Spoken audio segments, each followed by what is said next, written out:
시청자 여러분 안녕하세요. 우연이라 하기에는 믿기 어려울 정도로 해마다 100년 만에 폭염이 존재하고 100년 만에 폭설이 존재하는 세상에서 공존하는 여러분들께 존경과 존중을 표합니다. 어찌 보면 인간의 훼손으로 인한 자연재해이기도 하지만 변화하는 자연의 섭리에도 부지런히 적응하는 인간도 대단하다고 생각합니다. 저 또한 올여름 기록적인 폭염에도 세평 남짓한 공간에서 성인 남성 7명과 피부를 맞대어 혹독한 반성과 성찰의 시간을 가졌고 현재는 기록적인 폭설과 영하의 날씨에서 멘탈을 바로잡고자 하루 2번 이상 냉수 샤워와 함께 속죄하는 시간을 갖고 있습니다. 두개골이 얼어붙는 느낌은 제 영혼까지 얼리는 느낌이었고 몸과 정신을 맑게 하여 가족과 지인 그리고 여러분들을 다시 생각하게 하였습니다. 지난달 반성글을 업로드하였고 고맙게도 매니저 일을 봐주는 친구가 캡처한 사진들을 보내주어 댓글들을 일일이 확인할 수 있었습니다. 따끔하게 질타를 해주시는 분들도 계셨고 진심 어린 마음으로 감동의 댓글을 달아주시는 분들도 많아 너무 놀라웠고 그동안 여러분들과의 소통을 가벼이 여긴 제 자신에게 부끄러움을 느꼈습니다. 삭막한 줄만 알았던 소셜미디어 공간도 눈시울이 붉어지며 감사함과 따뜻함이 느껴졌습니다. 이젠 보잘것없는 범죄자일 뿐이지만 이렇게 관심을 주시고 응원해 주신 분들 덕분에 새로운 계획이 생겼습니다. 여러분들의 댓글 하나하나에도 충분히 공감하며 많은 것을 수용하고 실천하고자 합니다. 먼저 가장 댓글이 많았던 술을 멀리하라는 충고. 여기 와서 6개월 동안 술과 담배를 금하면서 많은 건강을 되찾았습니다. 혈압과 간 수치, 신장 수치 모두 정상으로 돌아왔고 불면증마저 사라졌습니다. 흡연은 제 인생에서 더 이상 볼 수 없을 것이며 음주는 혹시 모를 특별한 업무 시에만 절주를, 그 외에는 금주를 약속합니다. 20년 가까이 불면증에 시달리며 폭음을 하였지만 이곳에서 얻은 또 다른 깨달음 중에 하나가 불면증의 원인은 술이 아닌 휴대폰이었습니다. 지켜야 할 것들을 사소하게 생각하여 이 모양 이 꼴이 되었지만 이제는 다시 이루어야 할 것들이 많아 초심으로 돌아가 절제의 삶을 사는 수도승이 되고자 합니다. 다음 2번째로 많았던 댓글로 다시 몸을 만들어 복귀하라는 충고.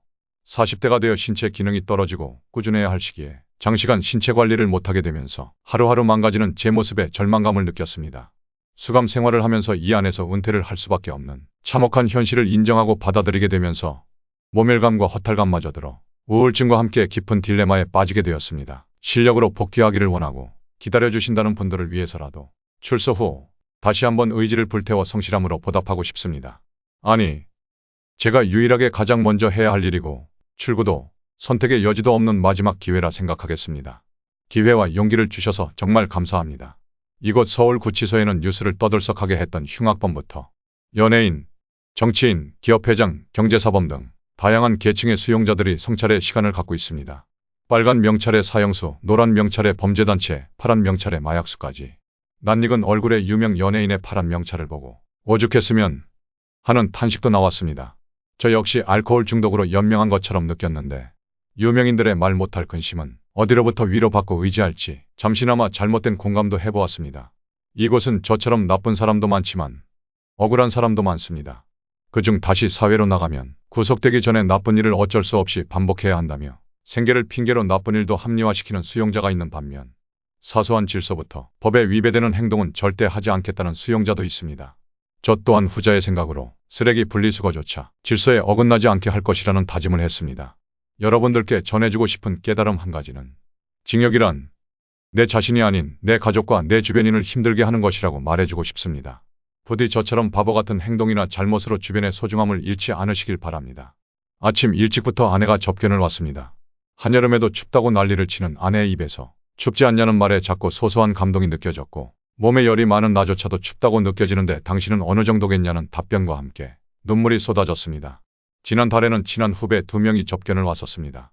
평소 짓궂은 농담으로 서로 약올리며 욕하기 바쁠 정도로 친한 사이였는데 그날만큼은 서로 아무 말 없이 그 짧은 10분의 접견 시간 동안 통곡하며 울기만 했습니다. 모든 게 제 행동에서 나온 업보라 생각했고 수개월째 구치소에서 잠을 설치며 평생의 눈물을 이 안에서 다 흘리는 것 같습니다. 오늘은 다른 수용동으로 옮기는 날입니다. 수용동을 옮기면서 안내하는 교도관님의 뒤를 따라 걷다 보니 앞에 가시는 교도관님을 보면서 이런 생각이 들었습니다. 이 감옥 안에서 함께 생활하며 지도하는 교도관님의 노고가 우리가 생각하는 이상이구나 라는 생각이 듭니다. 편지를 통해 감사의 인사를 전합니다. 수감 생활 중 우연찮게 보게 된 60대 수용자의 편지글 머리에는 사랑하는 자기에게라는 문장이 있었습니다. 이곳에선 나이를 불문하고 모두 하나같이 가족을 그리워하며 반성의 시간을 갖고 있는 것 같습니다. 징역 생활에서는 나이가 없습니다.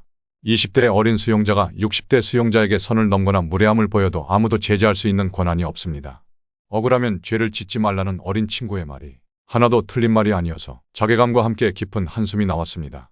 새로운 방에서도 벌써 10일째. 아침 6시에 일어나 기상 점검을 하고 오후 4시 30분에 저녁 식사를 하는 이곳은 사회와 패턴이 많이 다릅니다. 우람한 전완근 덕분에 고무 장갑이 맞질 않아 찬물에 손이 꽁꽁 얼어붙었지만 저는 이곳에서 청소와 빨래, 설거지도 매우 잘하고 잘 적응하고 있습니다. 처음 입소 후 저는 23kg 넘게 체중이 빠졌고 극심한 스트레스로 괴로움의 나날을 보내야만 했습니다. 이곳은 맨몸 운동조차 엄격히 금지하고 있습니다. 보디빌더가 맨몸 운동조차 못한다는 것은 사형 선고나 마찬가지입니다. 매일 초코파이 한 상자와 미숫가루 15포, 율무차 10포를 섭취하며 겨우 8kg 체중을 늘렸습니다. 단백질은 하루 한 끼만 먹을 수 있는 참치 한 팩이 전부라 터무니없이 부족하고 제 몸은 팔다리는 앙상하고 배만 볼록 나온 거미 체형이 되었습니다. 출소 후 몸을 다시 만드는 것은 자신 있지만 지금처럼 빠르게 근손실이 일어나는 과정에서 불균형만 일어나지 않길 간절히 기도하는 입장입니다. 오늘은 여기까지 소식을 전하겠습니다. 우리의 자존감은 타인의 시선을 통해 형성되고 우리의 유전자에는 타인으로부터 사랑받고 인정받고자 하는 욕구가 깊이 각인되어 있습니다. 저는 이제 각종 미디어와 매스컴을 통해 낙인된 범죄자로 과거의 인플루언서 활동은 사실상 어려워졌고 사회 초년생으로 돌아가 운동과 함께 평범한 일을 밑바닥부터 다시 시작하고 싶습니다. 지은 죄에 대해 속죄하고 충분한 반성을 하고 사회로 복귀하면 이곳의 생활도 긍정적으로 생각하고자 합니다. 세상을 다시 볼 수 있는 시야를 갖게 해준 시간에 대해 감사함을 느끼고 무엇보다 100억을 줘도 못 끊겠다던 술과 담배를 끊게 해준 계기가 되어 감사함을 느낍니다. 그 어떤 주당이라도 제 앞에선 기절하기 일쑤였고 주량으로는 어디서든 진 적 없지만 이젠 그런 멍청한 타이틀은 버리고 정중하고 겸손하게 피하겠습니다. 사랑하는 가정, 지인, 여러분들께 변하는 모습과 발전하는 모습으로 보답하겠습니다. 하루빨리 가족의 품으로 돌아가 아내와 두 아이들을 어떻게 안아줄까를 상상하며 오늘도 열심히 버티고 성찰합니다. 바깥 세상도 시끄럽고 많이 힘드실 텐데 서두에 말씀드렸던 것처럼 변화하는 세상에도 여러분들은 잘 적응하시리라 믿습니다. 저에게는 너무 뜻깊고 다사다난했던 한 해였고 여러분들 또한 너무 고생 많았던 2024년이라 생각됩니다. 쓴소리, 잔소리, 희망글 모두 수렴하고 충분히 자숙하고 내년에 다시 인사드리겠습니다. 오늘도 죄송하고 감사합니다. 2024년 12월 서울 구치소의 어느 겨울 황철순 올림